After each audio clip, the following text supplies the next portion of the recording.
on, guys? Welcome back to Before the Whistle. I'm your host, Maddy, and I am back on Fridays as regularly scheduled with a regularly scheduled guest that I will get to in just a moment. But to address my brief absence last week, I apologize. I got into a car accident on Thursday, which very much hindered my ability to get a show out. I am okay. Car, not so much, but people at the end of the day, more important than objects. So all that to be said, moving on from that, but back this week as regularly scheduled. And I'm really happy about that. Just as these weeks have gone on, it's felt like the same song week after week where I don't really know what to expect out of a new conference opponent that Tulane is facing this year, where some of them have been bad. Some of them have been good to start, bad to end. Some have been the antithesis of that, like UTSA, for example, with having injuries at quarterback to start the year and then going on a tear. And then some teams, it's week by week, it's just kind of a different song. And so what team are you getting? That's definitely a question, and one that my guest today, his name is Ken LaVicka. He's been the voice of FAU since 2009 and has a very storied broadcasting history as that. And it definitely showed. I learned a lot in just 30 minutes, really about FAU's program in a very rich, holistic manner, being, the voice through two separate conference realignments, having a first-year head coach come in as they're making that transition over to the American Athletic Conference. Any insight, again, is more than valuable, but it really, again, painted, I think, a good picture of what's gone right for FAU this year at several different roles, why LaJohntay Wester is as good as he is at the size he is. That's their leading receiver, leading the nation in receptions at that with 93 on the season. That's going to be, again, the number one point of emphasis for Tulane on defense this weekend is going to be shutting down Wester. And he really is kind of the start and stop of their offense. Can line up anywhere. He can, run the ball. He can catch it at basically routes at every level of the field, as Ken will go over. So for, again, a team that's been really strong against the run, but has had their moments, for better or for worse, in pass coverage, for better is going to really have to spell a victory this weekend. And then again, knowing that Tulane is kind of struggling through some injuries on the offensive side of the ball, they do go up against a defense that it doesn't necessarily seem like they're really, strong against the pass or strong against the run. You did say that the two teams that beat them pretty convincingly were able to kind of pass all around them. I just don't know, again, what we're going to see out of Tulane, especially being, again, a run first clock control type of team. But it'll be curious to see who kind of converts better in the red zone, having, I think, really interesting packages for FAU. The question is whether or not they'll be able to get there, whereas Tulane's had the opposite problem where getting there hasn't been the issue. It's been the conversions once they're there. Now, that being said, they were 2 of 2 in the red zone last week and very much showed their hands in the first touchdown drive, where they just kept Caleb Thomas out there as an extra offensive lineman, kept Reggie Brown and Alex Bauman in there as blocking tight ends to have an unbalanced line, and just ran the ball down their throats. Wouldn't surprise me if we just see quite a bit of that ugly brand of football on Saturday, just because, again, and having these conversations, it just continues to stick out to me how much it doesn't matter how much Tulane wins by, because they're getting every opponent's best shot. They are getting the game plan that they've saved all season, waiting to come out against Tulane. And they're going to be facing, again, a little bit of a creative system at quarterback, at least in terms of the red zone, switching in a guy that kind of reminds me of Taysom Hill in the way that he described him. But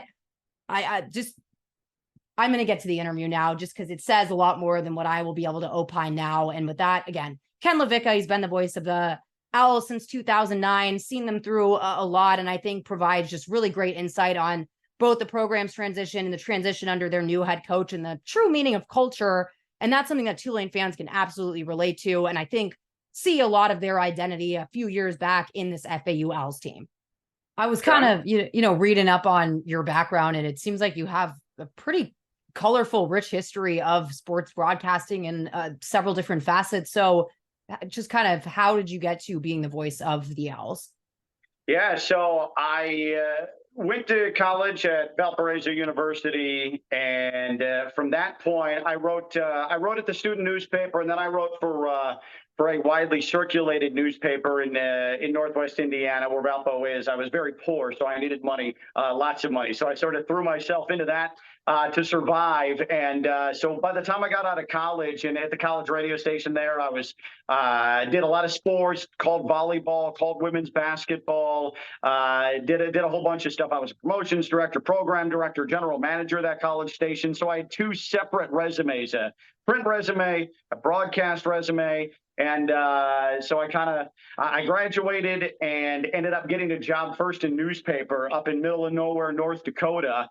And right before I was about to move, I got a call from a radio station in Madison, Wisconsin, wanting to interview me for a radio position. So I kind of went through that process, and there were like 4 or 5 different interviews that went into that. And I got offered that job 2 days before I was supposed to move to North Dakota. So I said, all right, I'll go ahead and take the radio job, less money, but it's my passion, so I did it. Went to Madison, Wisconsin, where same company, by the way, a young Corey Glore worked for in Janesville, Wisconsin. Really? At that time, yeah. So I've known Corey for 17 years now, and worked in Madison, Wisconsin for a year.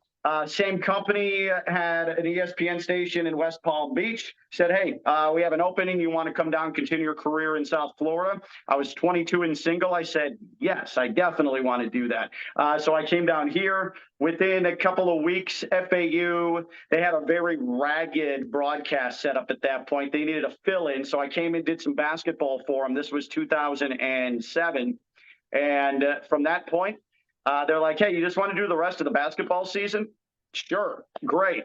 Did that again another year. And then they're like, hey, you want to do football too? So I began football in 2009. And I've been the voice of FAU ever since for football and basketball. And then I do a show. I've done a variety of radio down here in South Florida, but I do a sports talk show every day at noon based out of West Palm that goes all through South Florida. So I've done my fair share of just about everything there is to do. That is for sure.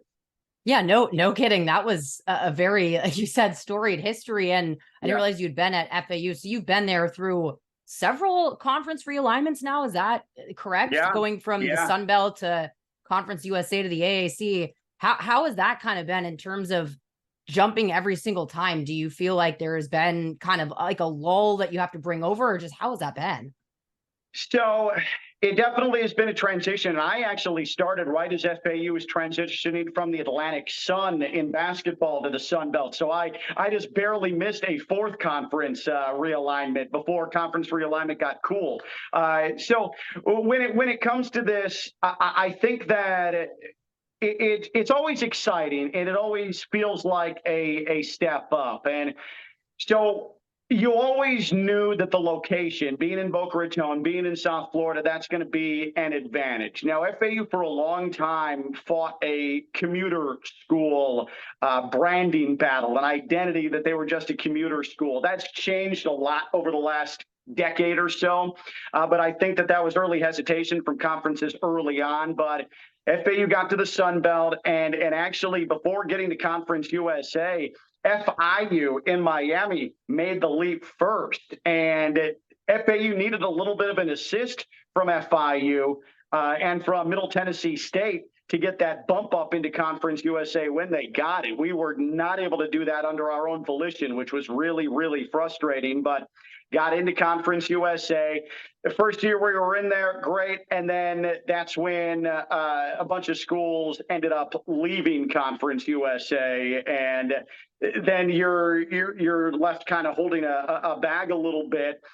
So then when the American became available, once it looked like UCF and Houston and Cincinnati were going to leave, that wasn't difficult. I think that the Americans saw the benefit. You're coming off of having a really consistent championship level football program. Didn't know it at the time, but now basketball comes in and immediately helps to maintain or even raise the profile of the conference. But it all feels like vindication for the work that's put in, for the identity that we've been able to sort of leave in the background, that commuter school tag. FAU is its own entity. FAU is no longer mistaken with FIU. We're our own thing. And I think that being linked with schools like Tulane and Memphis and in basketball, Wichita State, that just helps the profile more and more. So it's all advantageous. Yeah, absolutely. I mean, and I believe Tulane was one of those exodus Yeah. teams from Conference USA in 2013. And it's hard to ignore. Again, yeah, the results of this conference. It's still weird being, I went to Tulane. I graduated in 2016. So this has just all been a weird couple of years for me. But there's this season has been very strange because I just don't know the opponents really at all. I had just kind of gotten used to the old familiars, and then half our opponents this year.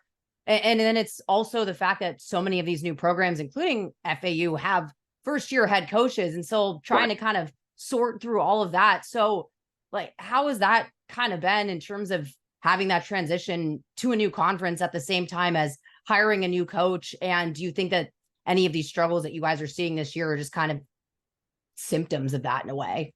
I do think that the timing, new conference, and going ahead and making the decision to bring in a new coach, that was by design. After 3 years of Willie Taggart, it wasn't working. There wasn't enough improvement. And so when FAU got the indication that Tom Herman was ready to get back into coaching, it was a no-brainer to go get a guy who has nothing but success in the American. He has a championship in Houston. He's won a New Year's Six bowl while the head coach at Houston. And so going out and getting Tom Herman, I think that was part and parcel with going to the American. Once FAU finished with 5 wins a year ago, and that was the 3rd straight season of 5 wins, it was time to make that change. So I think the struggles that FAU has had this season, and it's largely just been consistency, and especially on the offensive side of the ball, that's more a product of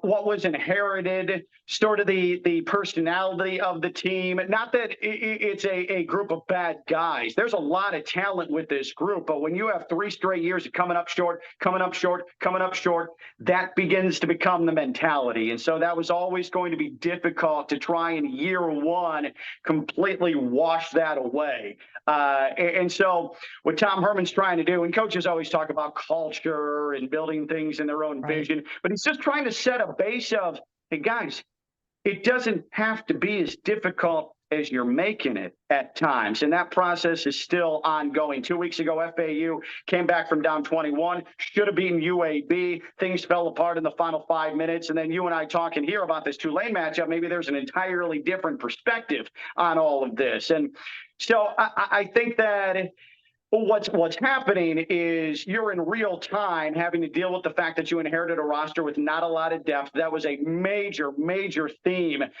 in fall camp. And unfortunately, it's reared its head throughout multiple portions of the season on the back end of the defense, at the quarterback position. Casey Thompson went down week 3, the Nebraska transfer. So Daniel Richardson, who's done a really nice job, comes in. But as far as continuity is concerned, there hasn't been an awful lot of that. And FAU, over the last 4 years now, in the final month of the season, final 4 games of the season, FAU is 2-11.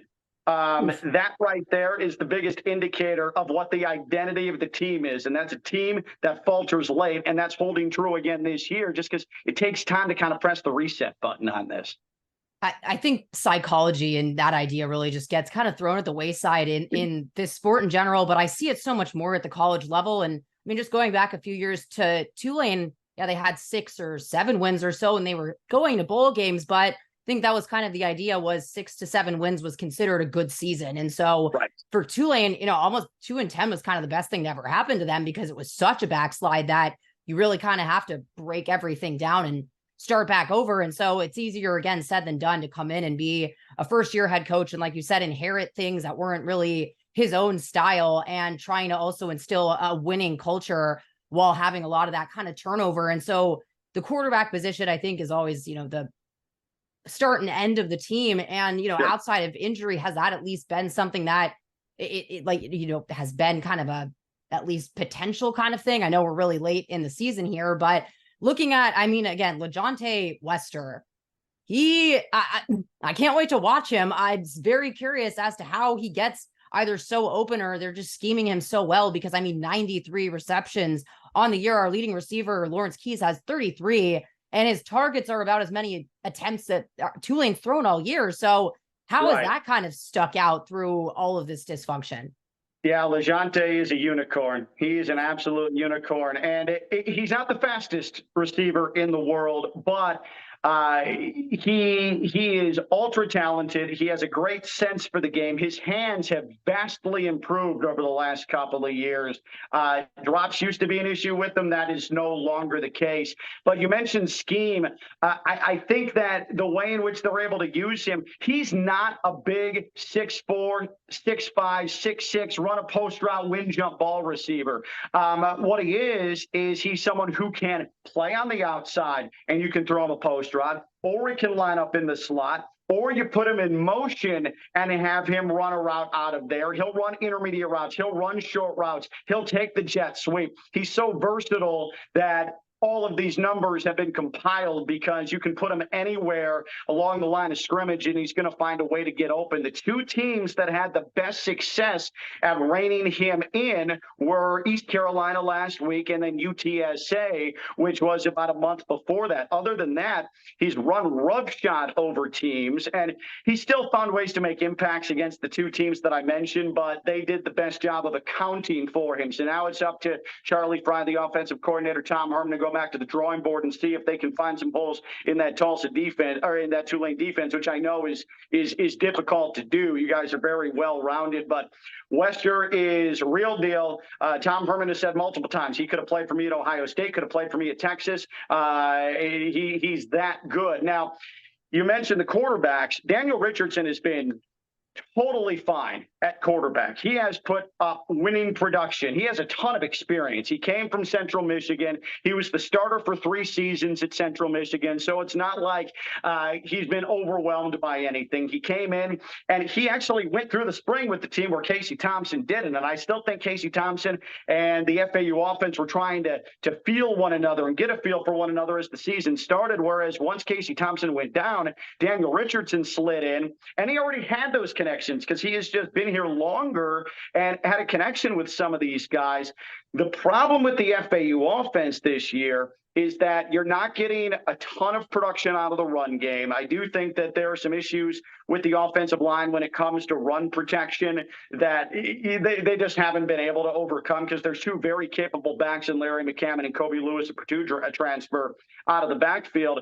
The biggest issue is the depth. I mentioned the depth. Receiver is one of the positions, and maybe the most prominent position where there's a lack of depth. And not that there's not guys that can contribute, but they're not ready, or they just have not been able to pick up the offensive system particularly well. After LaJohntay Wester, you're really kind of scrambling to see is it Tony Johnson?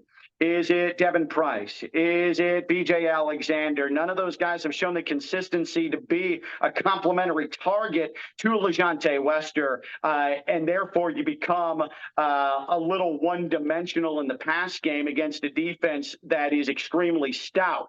And so that's where the struggle, the problem with the FAU offense has come to be this year.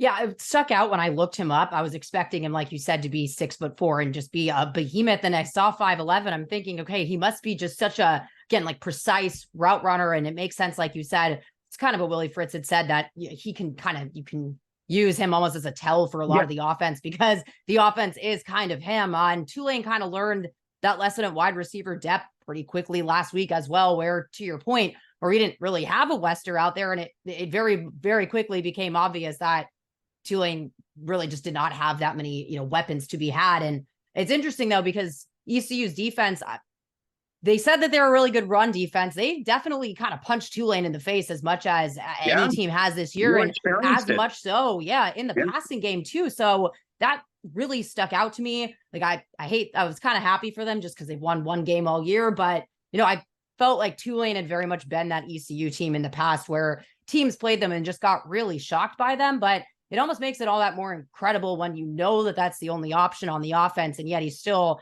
leading the nation in the numbers that he has. But to your point, the offensive efficiency is kind of down there. And something Tulane struggled with quite a bit has been red zone conversions. Is that something that's been of issue for you guys, or is it more not really even being able to just get down there? The biggest issues with the offense have been third down. Third downs have been a mess all season long, not getting the run production. And it's come in spurts. I mean, there have been some games where FAU has really run the ball well, run the ball the way they're capable of running, but then there's somewhere it's just stagnant. But third down conversions have been really messy all year. FAU has actually been very good in the red zone. And what you're going to see if FAU gets into the red zone, or when FAU gets into the red zone on Saturday, is a change at quarterback. So Daniel Richardson departs, and Michael Johnson Jr.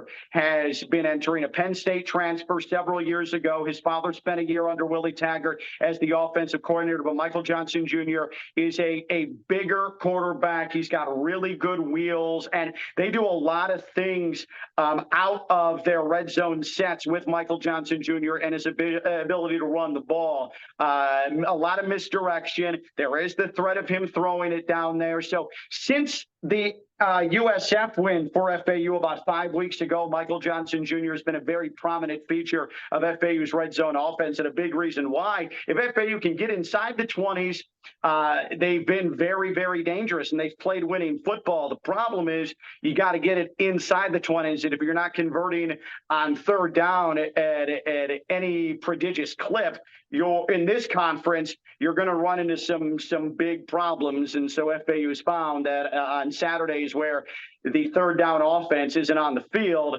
there are some issues putting points on the board. Yeah, that's super interesting with the quarterbacks. It's going to be the second week in a row now where Tulane's defense has had to deal with that kind of mental switch and coming in with a little more mobile guy. But, they did the same thing with Braxton last week where they had him throw quite a bit, had him catch a pass, which was a little reckless to me. But I appreciate when teams kind of go for it in the red zone. Like Tulane last week, I mean, they kind of showed their cards and brought out an extra offensive lineman and just said, this is what we're going to do 4 plays in a row. But sometimes that's just like, everyone's had this conversation about ugly wins this year, but I just, to me, it does not really matter because again, we could be talking about this on your guys' side of the coin where things just aren't going right. And ultimately 2 or 3 point losses are still one way or another. And I think teams that come away from that aren't really focusing on the fact that, if we just scored a few more points, it's still a loss is a loss. And to your point about that psychology of the snowball. I think that's only a thing that happens, only a discussion that comes up about, that was a close victory when you're the hunted. And Tulane for the first time is the hunted. They spent a number of years trying to get over the UCF hump. And so there was no discussion about the margin of victory when you're the one on the come up trying to achieve the top spot in the conference. Once you hit that place, though, then it's a lot of hope analysis from outsiders who are looking for the next up-and-coming program to leapfrog you, and that's where margin of victory becomes this really, really spineless conversation. And I know exactly how that goes because we're experiencing it with basketball right now. Last year, coming out of nowhere, 20-game winning streak, margin of victory didn't matter until late in the season when we were going to win the conference and you're getting set for the NCAA tournament. Then it definitely didn't matter in the NCAA tournament. But this year, if FAU plays a single-digit game, God forbid, it's going to be like all hell is breaking loose because you've got the target on your back. So trust me, we at FAU absolutely know the annoying conversation that is, tight win, tight win. It's a win. You guys are, if things go as planned, going to play for a second straight American Athletic Conference championship. That is quite literally all that matters. I agree. It's a really good point too about like being the hunted because like we said last year, it was, no one really saw Tulane coming. And so you didn't discuss overtime wins or anything like that. And I primarily covered the NFL before coming over to college. And it just no one even talks about it in the NFL. Like, 1 point overtime, it doesn't matter. Now, granted, they don't rank anything in the NFL, but it just kind of goes to show you it's still, again, about winning a football game. And I think that's what Tulane's focused on. But I mean, if Tulane's hurting on one side of the ball, it's definitely more on the offense, at least health wise. So are you guys a better defense against the pass, against the run? what's kind of the defensive fronts you use or anything like that?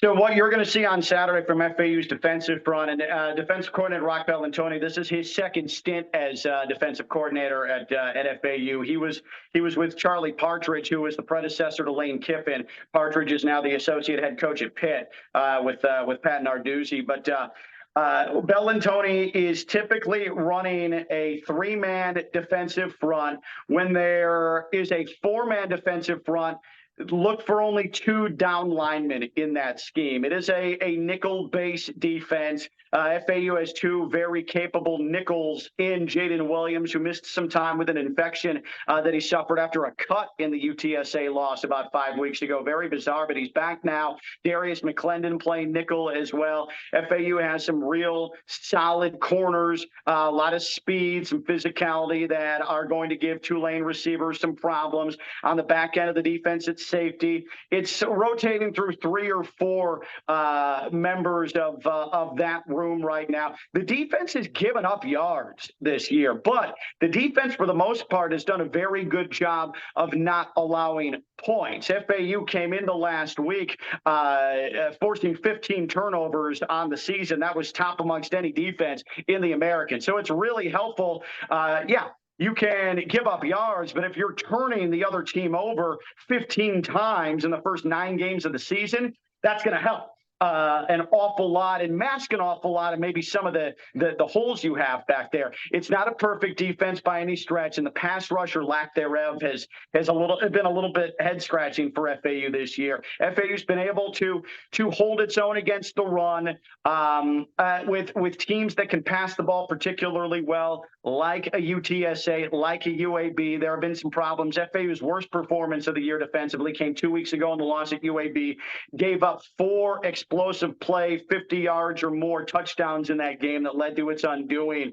That was very uncharacteristic, though, of what the defense has been as a whole. So, yeah, you'll see nickel-based 3-4 scheme, lots of 2 down linemen, a lot of girth up front. Evan Anderson and Latrell Jean, 8 and 7 respectively. You're going to hear their names a lot. You're going to see their numbers a lot, both in the pass rush, but especially when it comes to defending the run. If it's anything like we've seen from FAU's defense this year, Tulane will be able to move the ball, but FAU does a really good job of forcing turnovers and being opportunistic from that standpoint.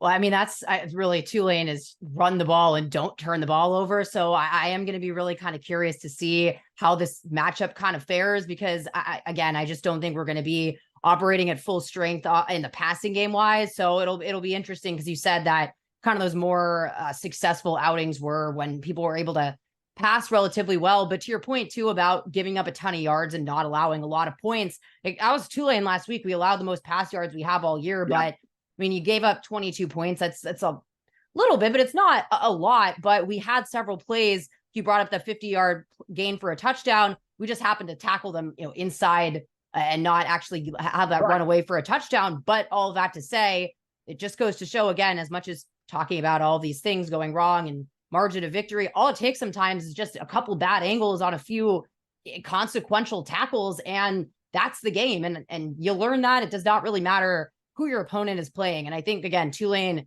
very much got that lesson when they went to ECU, played them 1-7, and they were, again, pound for pound, one of the hardest matchups all year. And I just think, again, they're really not worried about style points, and even so much so that they're, special teams is a huge thing for Tulane, and it's something they're comfortable leaning on as a kind of third part of their game. Mm-hmm. And so to that point as well, does FAU have anything in their bag in special teams, and what's kind of their kicking situation like? Well, you guessed it, from a special team standpoint, LaJohntay Wester. He's the punt returner. He is extremely dangerous. It's gotten to a point where he is rarely getting anything returnable now in the punt game, but you'll see him as the punt returner. The kickoff returner is a fellow receiver, Jaquan Burton. But I just, when you look at kickoff returners in the college game now, there's not a ton to be scouted out about them, because nobody's giving an opportunity for anybody to actually return it. And when it is returnable, we're just calling for a fair catch and bringing it to the 25 anyways. 85% of the programs in the this country. As far as the kicking is concerned, the punter is Logan Lupo. He suffered against UTSA in that loss just over a month ago, a right leg injury. He's still punting, but he's been taking off of place kicking duties. His punting has not been nearly as prodigious as it was prior to the injury. He is someone who has a penchant for big booming punts, but it has not really been seen consistently since that injury. It has certainly affected him. Carter Davis is the place kicker. He had handled only kickoffs prior to being moved to place kicker to replace the injured Lupo. Big leg, can hit from just inside of 60 yards, but consistency out of the kicking game. And I've used that C word a lot. It really sums up this football team and why he comes in with 4 wins with 2 weeks left to go. Consistency in the kicking game has definitely not been where it needs to be for this to be a side that feels comfortable in close games, having to go into its special teams and win a contest. Tulane is the most, in my opinion, most well-rounded team in the American. There's a reason why they're the defending champions. And so FAU, they've got really good pieces in every single part of the game, except they can't consistently put it together. And there's really your true difference right there. And you mentioned earlier the 22 points. 22 points, not a lot. And in this conference, you should be winning every week if your team is allowing only 22 points. And what helps is when you have someone like a Michael Pratt to come save the day, a Boca Raton native. This is going to be a homecoming for him. A lot of green in the stands, I'm sure, even weekend before Thanksgiving, because he's got a lot of family and friends that are going to be out. But Michael Pratt helps to cover a lot of issues that you may be having offensively in late in games. Oh, that's for sure. Just again, having his legs as a weapon, but just the way that he always no matter how the game has been going, when it comes to the fourth quarter and he needs to perform. I mean, you saw it in the Cotton Bowl, but we've seen it just so many times this year in this demoralizing fashion of just, not giving the other team an opportunity to do anything in the fourth quarter. But last week was, I think, the first week where they were actually just so hampered by personnel injuries that they couldn't really do that as dominating as they would like to. But again, just to keep kind of going back to our conversation, the defense allowed a touchdown, but they stopped him on the 2-point conversion. So all that to say, a lot of it doesn't matter, but I also don't think it'll be lost on Tulane coming into this. That correct me if I'm wrong. You said there's 4 wins, so they have to win out in order to get that bowl eligibility. And so this is essentially kind of their last chance for that this week. This is desperation mode, and so it's desperation mode with a ranked team coming into FAU Stadium for the first time in regular season FAU history, and this is a venue that's been up since 2011. So this is going to be a first. There is going to be major urgency, and so I feel confident saying Tulane's going to get FAU's best shot, much like Tulane, because it's Tulane, always gets the other team's best shot. But this is the season for FAU on Saturday. If you don't win this, then it's basically get ready for next year, next Saturday in Houston against Rice. Yeah, and just again, I mean, just the way that everything's gone so weird this year. Like there were teams that started out so strong and then nothing's really gone that way. And then a lot of teams started awful, like UTSA, for example, and then have just gone on kind of these absolute tears. And it's not lost on me that this is when Tulane went 2-10. Their second win came in week 11. So no matter what kind of thing, this has been a very, I think, like tense season for Tulane fans, because they just really, there is no sense of what the opponent's going to give them. And it's usually been kind of their best, what they have to offer. So I'm definitely going to be really curious, at least about those red zone packages in particular, and kind of seeing what creativity there is left. But I think, again, it's not lost on Tulane that they need to be prepared for, like you said, really the last stand. And in this kind of first coaching year and everything turning over, I mean, a week 11 win, it would do a lot for FAU. So this is definitely going to not be an easy one for Tulane. And I hope everyone's aware of that, not freaking out about the scoreboard. What I would tell Tulane fans is that in this conference, every time FAU walks onto the field, they have the same, if not more talent than the team they're playing. This is a roster that is chock full of a ton of talent. I could easily make the case that FAU is just as talented as Tulane is, even as a conference champion. However, when it comes to depth, when it comes to confidence in winning close games, when it comes to championship acumen, FAU's just not there. And they've showed that multiple times this season. And that's why Saturday is really going to be a gauge for FAU. Did you learn some lessons after a really rough defeat last week? Have you learned lessons after a championship caliber team in UTSA came in several weeks ago and handed it to you? Have you learned anything from that? And we're going to find out on Saturday, because what Tulane is what FAU eventually strives to be down the road. Yeah, I know. Again, the hunted becomes that much more kind of damning as the weeks go on, and we're just kind of trying to get out scot-free here. But it's going to be, that's again, what you play for. Yeah, exactly. So when one team is trying to really have their last stand, again, get bowl eligible, and the other one's just kind of trying to remain in control of what's going on in front of them, it's going to be interesting. Like you said, having kind of that hometown crowd for Michael Pratt, I think will give him a boost, but this is going to be one that I'm really going to be curious about. And one I think too, in seasons to follow, I think that's also something that has been kind of exciting about this year is these could be starts of new rivalries. And there again have been teams that have not been really playing well all year. Like you said, they come out and kind of punch Tulane in the mouth. So we'll just kind of be excited for this regular season to be over, to be honest with you.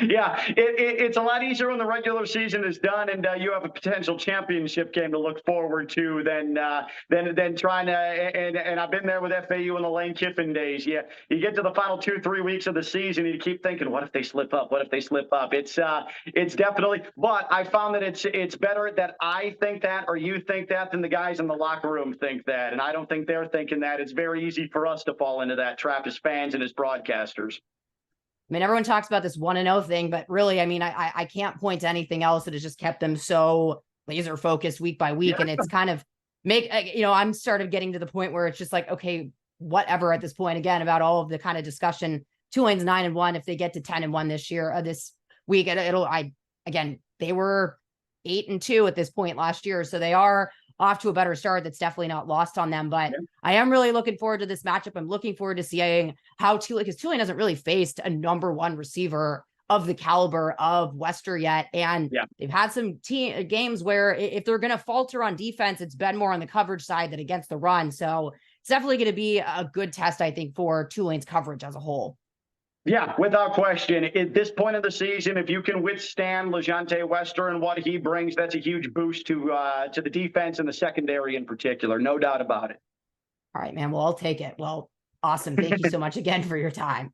Again, I just want to thank Ken so much for his time. That was such a rich discussion. I'm not able to get a guest for opponents on each week, just logistics purposes wise. And it is difficult on these travel days, which this week is, but thankfully I was able to fit that in. But to have someone, again, with the wealth of experience to be covering this program since 2009, see them through two separate conference realignments, one of which Tulane was one of the departures of in Conference USA, and then seeing this transition over, including another first-year head coach. And this has been a fascinating case study all year that I don't even think I've appreciated as much in real time. And I'm, again, really curious to see the second season for so many of these programs in the American Athletic Conference, just being this idea that all of these new coaches, I mean, there's 50% of the coaches in this conference are first-year head coaches, having so many teams come in.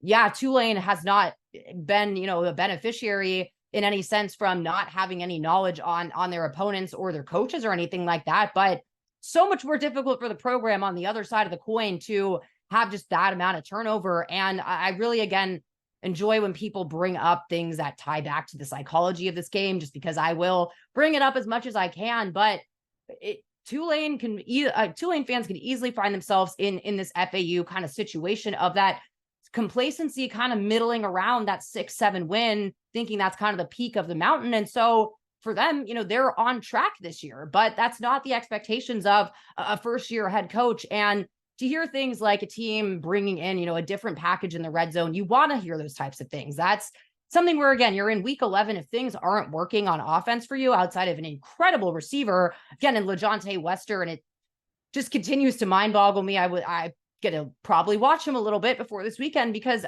again, when you hear about a receiver with that level of prowess and just leading the nation in receptions with 93 on the year. And if you look back on his previous seasons, he's followed up pretty strong performances. So to have that ability at 5'11" and be relatively undersized, it also kind of speaks to, I think you could almost say that an amalgamation of Yulkeith Brown, Lawrence Keys, and Jaquan Jackson for Tulane kind of equate to Wester for them. But it almost kind of works out, I guess, more in Tulane's favor when that wealth is a little bit more spread, except for, again, thinking about FAU in the back of my mind, if Wester goes down, I don't see what they do at all. But Tulane is kind of experiencing that again with just the level of injury on offense. So definitely, again, going to be a game where you'll see them run the ball a lot more. But it's just, playing ECU, I think, was a little bit of a shock for a lot of people, fans, players, myself included, where, again, you just don't ever want to underestimate a team. Where Tulane was this team